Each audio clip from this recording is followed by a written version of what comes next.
क्या ज़रूरत है आपको पद यात्रा करने की, या फिर हमें क्या ज़रूरत है। मतलब कुछ लोग कहते हैं कि वी आर इंडिपेंडेंट, कुछ लोग ऐसा कहते हैं कि हमें क्या ज़रूरत भाई साहब इस पद यात्रा में भाग लेने की, या फिर हमें क्या कोई कर देगा तो कर देगा, ठीक है हम कर लेंगे। इसी के ऊपर बात करना चाहता हूँ। जैसे मान लेते हैं कि एक विद्यार्थी पढ़ता नहीं है, ठीक है, तो वो विद्यार्थी जो पढ़ नहीं रहा वो सिर्फ अपने भविष्य को खराब नहीं कर रहा, वो अपने साथ साथ अपने भविष्य को तो कर ही रहा है, अपने घर वालों को भविष्य को, अपने आने वाली जो पुश्तें होंगी उनके भविष्य को, और इस समाज के भविष्य को भी खराब कर रहा है। जो विद्यार्थी पढ़ नहीं रहा और जिसको लोग कह रहे हैं भाई पढ़ ले पढ़ ले पढ़ ले, उसके पास मौका है। जैसे मान लेते हैं कि कोई आदमी ड्रिंक कर रहा है, शराब पी रहा है, आप उसको शराब पीने से रोकते हैं, वो कहता है कि ये मेरी जिंदगी है, तुम्हें क्या। कई लोग ऐसा बोलने लगते हैं, कई बार विद्यार्थी भी ऐसे कहने लगता है, अरे तू मास्टर ज्ञान ना दे, ठीक है ना, ये मेरी जिंदगी है, मैं कुछ भी करूं। मैं ये समझाना चाहता हूं कि ये आपकी जिंदगी तो है,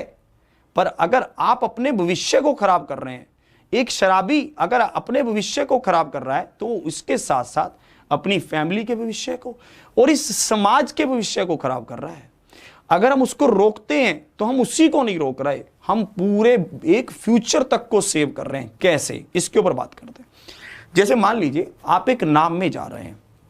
आप एक बोट में जा रहे हैं, वहां पर मान लेते हैं 100 बंदे सवार हैं उस बोट में, आपने एक सीट का पैसा दिया हुआ है, आप बैठे हैं, बढ़िया आराम से नाव चल रही है, बीच समुंदर में नाव पहुंच गई, आप उठे और आपने ड्रिल उठाई और ड्रिल उठा के अपनी सीट के नीचे छेद करने लग गए आप, और आपने लोगों को भी कहा कि भैया तुझे क्या दिक्कत, भैया लोग आपको रोक रहे हैं कि भाई रुक जा, तू क्या कर रहा है, पूरी किश्ती डूब जाएगी, मान जा।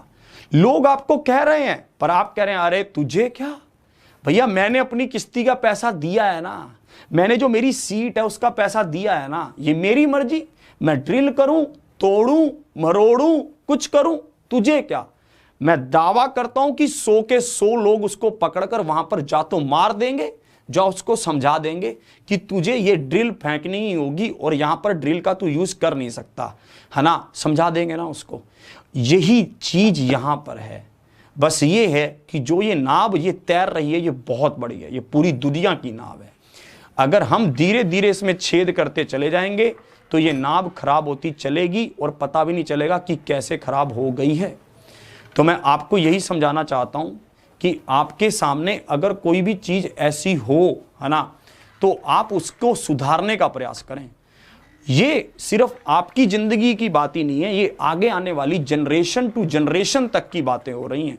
और अगर हमने समय रहते उस छेद करने वाले को, उस ड्रिल वाले को रोक लिया तो पूरी नाव सुरक्षित हो जाएगी, पर अगर हमने देरी की तो ये नाव डूब जाएगी और 100 बंदों को लेकर डूबेगी, ये पूरा सब खत्म हो जाएगा। आशा कर